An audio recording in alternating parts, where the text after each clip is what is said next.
Hi, I'm Miss Tyler, and welcome to Context for Kids. Matthew chapter 1, part 8. This week we're going to be talking about something that's really different from how our things are done in modern times. So I want to show you why so much of Matthew chapter 1 and chapter 2 and Luke chapter 1, 2, and 3 are written the way they are. Because people thought differently in Bible days, and this is all going to be about honor and shame, and how that was communicated to the audience of ancient literature when the author wanted to really honor the person being talked about. Now, in Mark and John, we don't see Yeshua, Jesus' birth, being talked about at all, or the birth of John the Baptist, which they talk about in Luke chapter 1 and 2. So, I'm just going to get into it. Okay, so nowadays, if you were going to hear your origin story, and the phrase origin story, we see it in like superhero movies. Well, what's the origin story of Captain America? Well, he was a skinny kid from the Bronx, and he couldn't get into, the army because he was a really good man, and it was important to him to fight for his country, but he was so tiny that, that he kept getting marked 4F, and then, this happened, he became, superhero origin stories often involve things like falling in vats of toxic waste, which makes them super, or kills them. Usually the latter. Don't ever drop yourself in a vat of toxic waste. That's a classic, don't try this at home. But really, where would you even get a vat of toxic waste? If you've got one at home, it's time to move away. Just, Miss Tyler's helpful tip for this week. Hopefully you actually will never need that one. Okay, but what about my origin story? Well, if someone was going to write a Wikipedia page about me, and why they would ever do that, I have no idea. But if someone was ever to do that, they would say, Tyler Don Rosenquist was born Tyler Don Deem on July 15th, 1969, to Joy and Don Deem of Pittsburgh, Pennsylvania. She was born in St. Clair's Hospital and blah, blah, blah, blah. And her grandmother's cousin was Honus Wagner of the Pittsburgh Pirates. Okay. Most valuable baseball card on earth. Did he leave me one? Heck no. So don't ask me for loans. Don't even bother trying. All right, that is, what did I give you? I gave you a bunch of facts and figures. Really didn't tell you much of anything interesting. You're all like going, oh my gosh, Miss Tyler's telling us. And I was 6 pounds, 8 ounces, and that kind of stuff. That's the kind of stuff that we give as origin stories. But in Messiah's day, things weren't like that. In the ancient world, they just weren't like that. I mean, how many origin stories do you really see about different people that in the Bible? Now, we know stuff about Moses, but do we know what year he was born? No. Do we know what day of the year he was born? No. I mean, when you get into the rabbinic literature, especially from after the time of Messiah, they start assigning dates on the Hebrew calendar and we're going to talk about that later, because as history moved on and literature changed and what was important for people changed, they started caring about the actual birth date. But as we see in Matthew chapter 1 and Luke chapter 3, there is no actual date given. There are some hints in the text, but nothing that says, well, on blah, blah, blah, blah, blah, in the year, whatever, no. They just don't. Although they did talk about a census that was being, but we don't get to that until we get to Luke. So, we're not going to go into that. All right. So what was important in ancient times about someone's birth? Well, if you're talking about a great man and you want everyone to go, ooh, ah, when you want to, gonna use a big word, predispose, the audience to really think highly of the person. Predispose means priming the pump, making sure that the people are going to think what you want them to think. And what you would do is if you wanted someone to respect somebody, especially somebody who ended up crucified as a criminal, okay? Because that was very shameful in the ancient world. But when writing a story, you want to show him as the most honorable, the honorable of the honorable. Yeah, that. Okay, so first you would talk about the genealogy. Well, what's the first thing they talk about in Matthew? Chapter 1. They talk about Messiah's royal lineage through Joseph, his adoptive father, that put him in the direct male descent line from King David, which gave him honor because he was from a kingly lineage. Now we're going to talk about adoption next week, and we're going to talk about how in the ancient world they didn't see any different between your adoptive son and your actual biological children.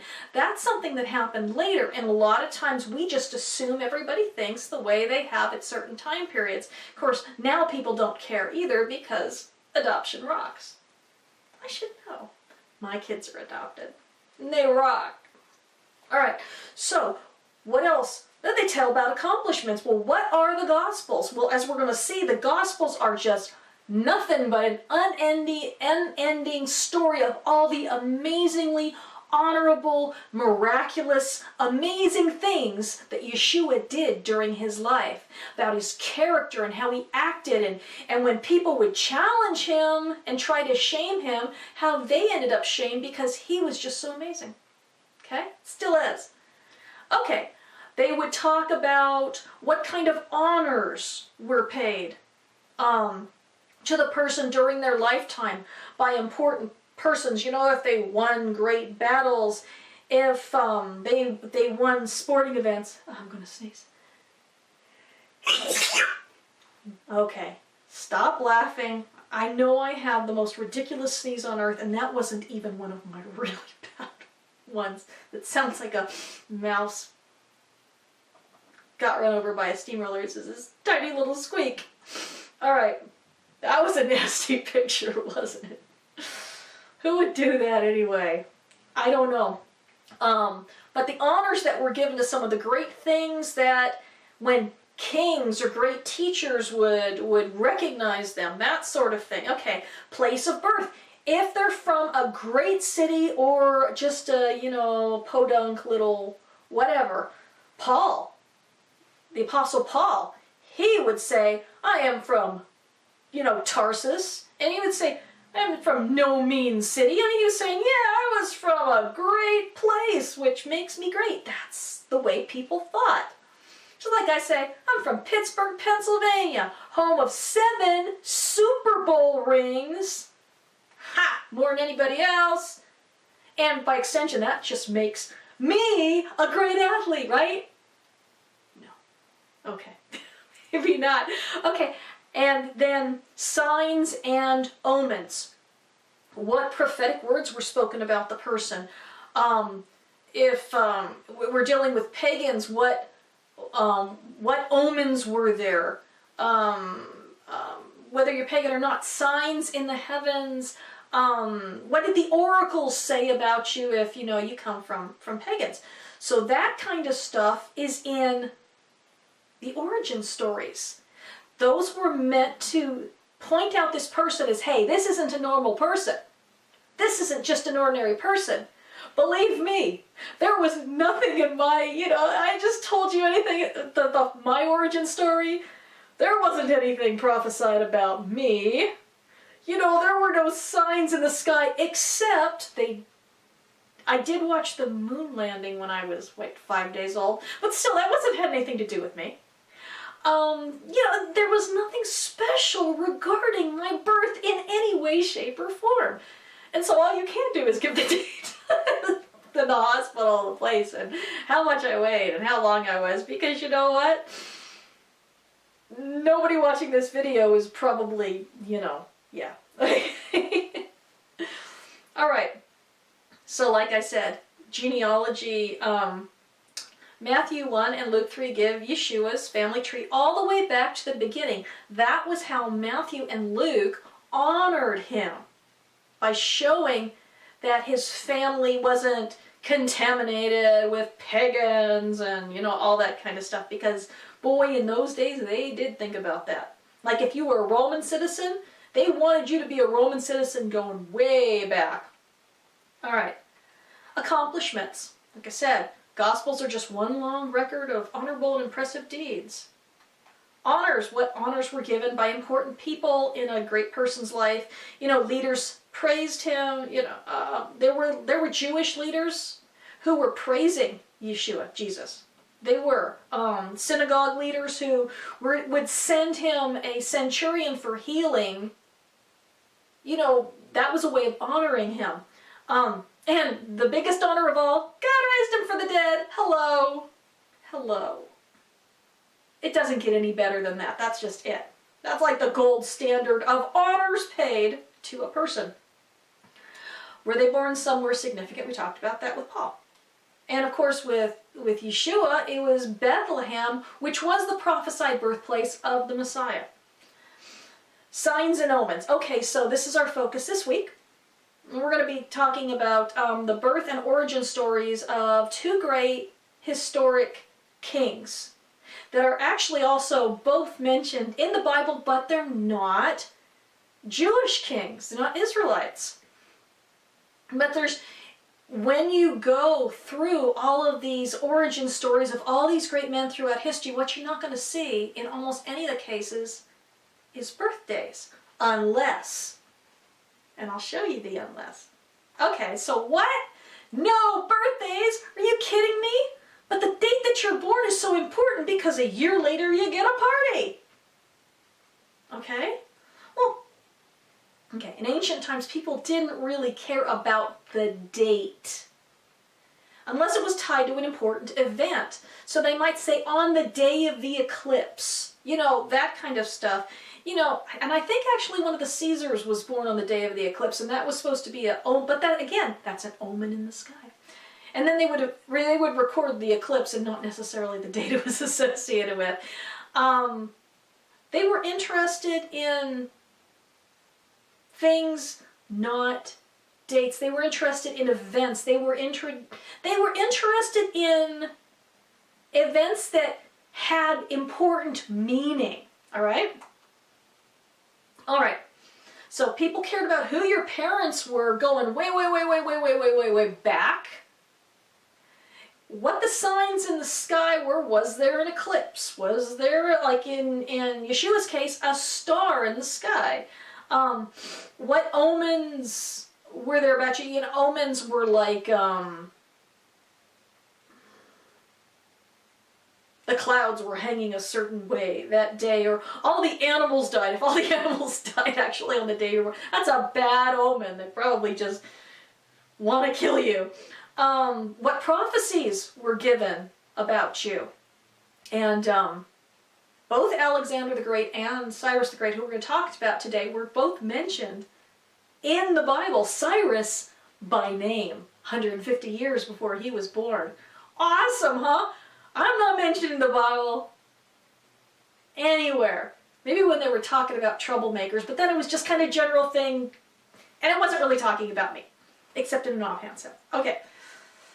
All right, and what honors were given to a person either at his birth or his lifetime? Like honors, let's talk about honors at Yeshua's birth, because we're going to be getting into that. When the Magi came from the east, and we're going to talk about who those people were, they brought frankincense, gold, and myrrh.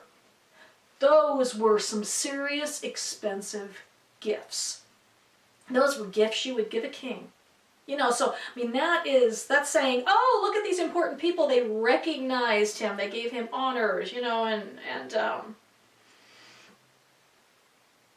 you know, angels appeared and dreams and all that kind of stuff. Okay, so let's talk about ancient dates. Now, dating ancient events is problematic because each country had their own calendar until they were conquered by a greater nation who would sometimes enforce their new calendar. The Romans did come the closest to perfecting a calendar, but it was still subject to human error, and you know that didn't really happen until 46 BCE. So only about, 45, 40 years before Messiah was born did the Roman calendar stop being nuts. Egypt. Now, I love Egypt's calendar. Egypt had a calendar. They had, their months were made up of 3 weeks. Every week had 10 days in it, which, they had 12 months. So that would give them, 360 days of the year. Then they had to come up with, well, we've got these extra 5 days that always fall at the inundation of the Nile in the summer. So we got to figure out what to do. Oh, well, those are extra days that didn't really exist in the calendar because one of the goddesses couldn't have babies during any day of the year because she'd been cursed. And so she made a deal with, was it Ra? I cannot remember. But she made a deal where she won 5 days that weren't a part of the normal year so she could have babies. And so in the summer one year, she gave birth to Osiris on the first day, that didn't really exist in the year. Horus on Set on the second day, Horus on the third, Isis on the fourth day, and Nephthys on the fifth. I might have the order of those wrong. But so those were your rare gods who had birthdays because they're the only ones I can really even think of that had birthdays in the ancient world. And I know that there are memes out there saying that all these different gods had birthdays, but you can't find them anywhere written. But those 5, yes, in the summer, they had birthdays. Happy birthday to non-existent gods. Okay. Anyway, I don't even know where that came from. Oh, I was talking about the Egyptian calendar. And then the Greeks had their own calendar with wacky month names, as we will see when we talk about Alexander. I don't even know how to pronounce it, but I'm going to try, and you're going to try not to laugh at me when I do, aren't you? No, you're not. Okay. So when we get into, talking about any dates before 46 BCE, even on the Roman calendar, it was crazy because in 46 BCE, the calendar was 3 months off. And so things that happened in March, they said happened in July. Like there was this eclipse. They said happened in March, but it really happened in July. And they figured this out, by doing calculations with computers. And then there was another celestial event that they said happened in September, but it really happened 3 months before in July. And they called this like the last great year of confusion, because everybody said, oh, forget this. This is ridiculous. They were having the harvest festivals before the harvest came in. Like 3 months before. It got crazy. Because they had a year with 354 days in it. And did you know, okay, see, now we're totally off track. Did you know that when they did get 12 months, and they had January and February, because they used to only have 10 months and winter? I have this later. Okay, so they had 10 months from March to December. Beginning of the year was in March, and the year was in December. Then they had winter. And winter just kind of happened. I don't know how you do that. Winter was kind of like this time where nobody wanted to have happen. You couldn't go to war, you couldn't do anything. But when they finally got February, they didn't have 29 days every 4 years. What they did was sometimes they had an extra February 24th because they were extremely superstitious about even numbers. They didn't want, okay. So 2 is like, I told you we were going to meet on February 24th. Which February 24th? Oh, I don't know. First or the second one. All right. So anyway, let's get off the Roman calendar. Let's talk about Cyrus the Great. All right. So Cyrus the Great had this really cool origin story. Of course, the first mention of Cyrus the Great in history is in the Bible, in Isaiah. So let's go forward one. And this is Isaiah 45:1, and actually the last verse of 44 also has something about Isaiah, but they put the chapter break in a bad place. Thus says the Lord to his anointed, to Cyrus, whose right hand I have grasped to subdue nations before him and to loose the belts of kings, to open doors before him that gates may not be closed. Of course, Cyrus was the king who had the temple in Jerusalem rebuilt. Okay, so Cyrus the Great. Here is his origin story, and it doesn't include a birth date. As a matter of fact, we only kind of roughly know the 10-year period where he was born. We don't know the time of year. We don't know anything. Because it didn't matter to them. Matters to us. Didn't matter to them. To us, not to them. Okay, so, but there was an oracle given about his parents' marriage. The reason why his parents, Cambyses and, her name's just kind of out of my brain, but you can study this easily online. It's really cool. So there was an oracle that was responsible for Cambyses and his wife getting married in the first place. So, you know, the pagan oracles spoke and, you know, but then there was another one that the child of that union would be a son who would overthrow his grandfather. Well, you know what happens when, I mean, you know, how many movies have you seen where this kind of thing happens? And Grandpa's going to say, oh, well, that's okay. The kid can have my kingdom and overthrow me. No one ever says that. Not ancient Near Eastern kings. They want to be king forever. Are you kidding me? So what does he do? He takes the baby from his, he really concocted this horrible plot. Got the baby away from his daughter. Gave the baby to his right-hand man, said, make sure he dies. Well, not many people have the stomach, you know, not everybody has the stomach to kill a baby. And I'll tell you something, in the ancient Near East, most people wouldn't have the stomach to kill a royal baby, because they look at that baby as divine almost, especially in the East. They would look at that baby as God's next choice for king. And so, excuse me, my nose has just been itching like crazy. And so he's holding a baby that he believes has been given by God to rule the empire. And in this case, he was right, because Isaiah 45, my anointed Cyrus, you know, God ordained Cyrus to be born and to become the king of the United Medo-Persian Empire. Okay, so, So, but he gave him to this right-hand man, but the right-hand man couldn't do it. And so he said, he passes the buck to a shepherd named Mithridates. Now, Mithridates' wife, according to legend, had just miscarried their son, but nobody knew about it yet. And so he takes this baby born, you know, this new baby, puts it into the arms of his wife, and they pass it off as their own son. Well, so, you know, we've got this story, we've got oracles and prophecies.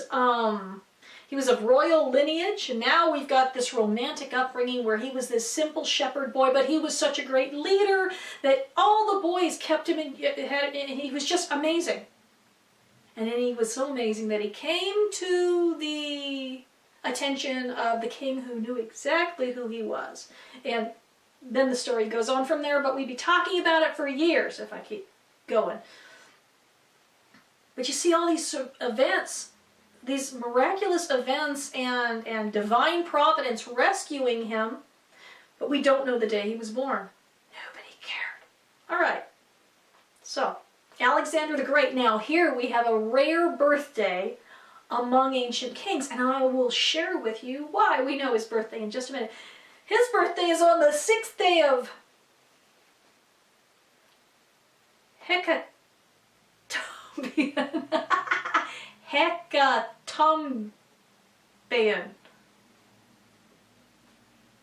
And that kind of roughly corresponds to the end of July. Kind of roughly. But his actual date on the later Roman calendar, because they still didn't have it, because this was what, like, 360 BCE when he was born, or around there. I'm guessing now because I can't remember. Or 350, sorry. Okay, so, but we have these really cool stories about his origins. Evidently, the night before her marriage, there was a dream that his mother's womb was struck by lightning. And then the father dreamed of sealing her womb with a lion seal. And usually they would have cylinder seals, I ever showed you a cylinder seal? Okay, I'm going to put up a picture of one so you can see what it looks like. And it would be rolled in clay, and it would leave a marking, and that would be how that king, or that's a cylinder seal, with the father, it would probably be more like a bulla, like they found with King Hezekiah, and I'm going to show you that one too. Okay, but it would be pressed into a tablet and then baked. It made the tablet officially from the king, couldn't be from anyone else. Now, why were these stories important? Well, it showed this was a special child. Because his mother's womb was struck by lightning. Now, it's generally believed that Alexander the Great, or his people came up with this story later to imply that Alexander was the son of Zeus. Lightning bolts, Greece. Yeah. And sealing the tomb womb, not the tomb, with a lion seal, on his mom's tummy, is a kingly thing. The lions, the king of all beasts. It's always pretty much been portrayed as that. So why do we know his birthday and no one else's? Was it because they said in the annals, Alexander was born today and he was 10 pounds, 3 ounces. That's a big baby. Never mind. Okay, so what happened on the 6th day of Hecatopian? Oh, jeez. See, now when you can't pronounce things, don't feel bad. You know what, I once heard an interesting thing. They say, don't make fun of somebody who pronounces things incorrectly, because it means that they learned that word through reading and not hearing. So if you learned a word in a book and you don't know how to pronounce it, it's because someone didn't speak it to you. It's because you were reading. Good for you. All right, so Philip's general on that day defeated 2 armies. His horses won in the Olympic Games. And most significantly to them, the temple of Artemis in Ephesus burned down. That was one of the 7 wonders of the ancient world. The reason they say it burned down in retrospect was because Artemis was watching over the birth of Alexander in Macedonia.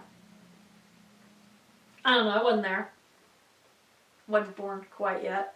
Okay, so those are recorded events, but they weren't recorded as his birth date. He just happened to be born on the day that all of those other things happened, and they recorded the date of those other things happening. Okay? So, because, someone was born, big deal. Why would they care? What did it matter? Really, when you look at it in the ancient world, what did it matter? It didn't matter to them. What mattered was the signs in the sky and the things that said that this person would be great. Okay, so let's look at Yeshua. Jesus, no exact date of birth is mentioned, and people still debate it. I think he was born the first day of the Feast of Sukkot. I have other friends who think he was born on the Passover. It's fun to talk about. It's not cool to fight over. Okay, so what do we have? We have prophecies about his birth. We have omens. We have signs in the sky. We have distinguished visitors. We have an assassination attempt, angelic visitations, dreams, miracles, etc. All in honor of his birth. They recorded those in a lot of detail. What they don't record is the day of the year, because that wasn't important to them. It's important to us, and so we put a lot of, so we go to a lot of trouble to find out. You know, if he had been born 200 years later, they would have recorded the day. They would have. It was very important to them then. Yeah, and I'll show you this. Okay, so Matthew and Luke both focused on the miraculous events surrounding his birth and on the birth of John the Baptist too, because as the scriptures tell us, no greater men were ever born of women except John the Baptist and Yeshua, Jesus. All right? Okay, so when was he born? So now we're going to have our little side trail. Like I said, some people say he was born on the first day of the Feast of Sukkot, and there's evidence supporting that. Others on the Passover, and there's reasons for that too. In 200 AD, people started really caring about the actual date of his birth, because the dead emperor's birthdays were celebrated as national holidays. Christians couldn't take part in those celebrations because dead emperors were worshipped as gods and sacrifices were made to them. As a matter of fact, Jews could get away with that, with not sacrificing to in honor of the dead emperors, but Christians weren't, because the split with Judaism had happened about, it started in earnest about 75 years before with the Bar Kokhba revolt, and it was really kind of forced. But they weren't given the same privileges as Jews were, and so when they would refuse to make these sacrifices and refuse to pay homage to the dead emperors, some people ended up in the arena and Christians ended up killed. So, but they couldn't do it because it was idolatry. Celebrating a dead emperor's, there's one thing if you're celebrating somebody's birthday, but when you're offering sacrifices and calling them God or the Son of God as they would, you can't do that. But they wanted an alternative. That's what I believe. So in 200 AD, there was a man named Clement of Alexandria. Now, Alexandria, you might remember because we talked about it, was the great Judeo-Christian center in Egypt. The Jews had even built another temple there, and there were a lot of believers in Yeshua as Messiah among the Jews and among the Gentiles there. Okay, so in 200 AD, he recorded many opinions among the Christians in Egypt that placed the birth of Messiah in the Passover season on various different dates on the Roman calendar, because they weren't even exactly sure what year he was born, and there's a lot of debating on that too. Because the Hebrew calendar, it doesn't line up with the dates on the Roman calendar. There's just a lot. You say, well, what day was it? Gee. So that they had to make an arbitrary ruling. Tertullian. Can you imagine naming your kid Tertullian? What was she thinking? It was maybe it's a family name. Tertullian Jr. Tertullian of Carthage. Okay, also around 200 in the Common Era, Tertullian set the Roman date of Jesus' birth as March 25th because of when he believed that Passover fell on the year that Yeshua was born. And the Feast of Annunciation was later celebrated on that day because of the belief that Yeshua was conceived and died on the exact same day. And that's actually a Jewish belief, and I'll show you why. This is really cool. So, because they believed he died and was conceived on March 25th, they believed he was born exactly 9 months later, December 25th, because you know, when you're the Messiah, you can't come early and you can't come late. It has to be exactly 9 months later. I don't know if it worked out that way, though. Okay.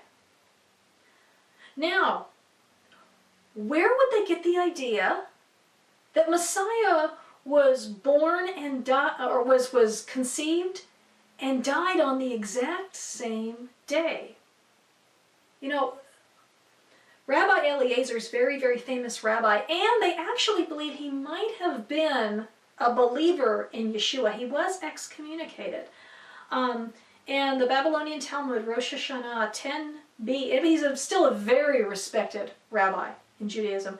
Rosh Hashanah 10b to 11a, there was an argument between Rabbi Eliezer and, I think it was Rabbi Yehuda, where Rabbi Eliezer said, in Nisan the world was created, in Nisan the patriarchs were born, on Passover Isaac was born, and in Nisan they will be redeemed in the time to come.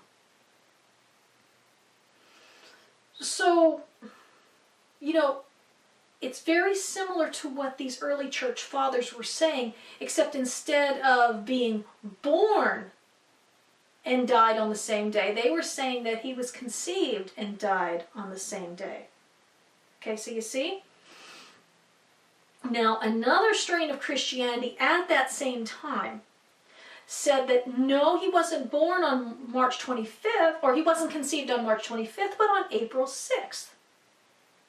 And so that is why when they observed the birth of Messiah, they observed it on January 6th. And I believe people still do to this day in the Eastern Orthodox Church, but I may be wrong. But this is the way people thought back then. They wanted to find meaning. And these guys, they didn't have a birth date for Messiah. It wasn't clear, it wasn't spelled out in scriptures the way we would spell things out now. And so they came up with a theory that had him born on December 25th. I disagree, and most scholars now, disagree, and they pretty much think that can't possibly be true, but that's where they got it. And they got that at the beginning, they got that sometime around 200 AD. So that's really cool. So that's the first mention that we have of December 25th as the birth date for Messiah, and why they came up with that date. So they used to write everything down. Oh, by the way, Rabbi Yehuda, who disagreed, and I've talked actually about Rabbi Yehuda when I was talking about the whole Noah's calendar thing. See, Rabbi Yehuda said that in Tishri the world was created, in Tishri the patriarchs were born, on Rosh Hashanah, Isaac was born, which is why it's in Tractate Rosh Hashanah and in the Babylonian Talmud. Okay, so on Rosh Hashanah we will be redeemed in the time to come. So there are also people who think that Yeshua was born on Rosh Hashanah because of this. Anyway, so what we're dealing with is different cultures and different things that are important to different people. And so when you see people arguing about when he was born, realize that they are arguing because it became important after the Bible was written. Before, at the time the Bible was written, they weren't really thinking in those terms. That's something that our ancestors after decided was important, so we've got to keep that in mind. All right, so I'm not doing our discipleship moment today because I got to tell you about a book that my friend Sarah came out with. Here we go. This is an awesome book. I have been waiting for her to finish this. I think she first told me she was working on this like a year and a half ago. And I was looking at chapters and I was just all gaga over it. So anyway, this is Mission Nothing is Impossible. It's a secret agent handbook, and it's all about teaching character to kids and giving them missions. And this whole book is set up like a secret agent handbook, and it's just really gorgeous. And it's written to kids at their level, but it can be done as a family. And there's a creed that you learn, and this whole book is all about kids developing the fruit of the Spirit, walking like our Messiah walked, being like him, loving our neighbors, different things that people can do. I just love it. Look at these beautiful pages. And it talks about the armor of faith. Teaches kids about the helm of salvation, shield of faith, belt of truth, sword of the Spirit, breastplate of righteousness. It's really, really wonderful. Teaches kids how to deal with enemy agents. And it has this really, really fun code book at the end, so your kids can talk to each other about their secret missions on loving their neighbors, and you can make it a family thing. And there are missions. It's wonderful. There's a lonely neighbor mission. There's a mission about noticing people's needs. And sibling harmony. Giving. It's just awesome. It teaches kids really practical ways to be more like Yeshua and to be good neighbors, to be good friends. I hope you will all pick this up. It's available on Amazon, and I'll have the link up on my blog when I post this. But Sarah Hawkes Valente, and I hope that you pick up this book. It is amazing. So, anyway, that is it for this week. Thanks for sticking around, because, oh my goodness, this teaching ended up being hecka long. Oops. But this was an important subject. I want you to understand how much Matthew and Luke were honoring our Messiah in the eyes of the world. And if they want him honored in the eyes of the world, think about how much more he should be honored in our eyes. When we talk about him, we should talk about him in the amazing ways that Matthew and Luke talked about him. And next week we are going to talk about adoption in the ancient world, and that is going to be really cool. Anyway, so that's it. I love you. I'm praying for you. And I pray you have a wonderful week studying the scriptures together as a family. Now, go out there and do what Yeshua did and follow in his footsteps. Bye-bye.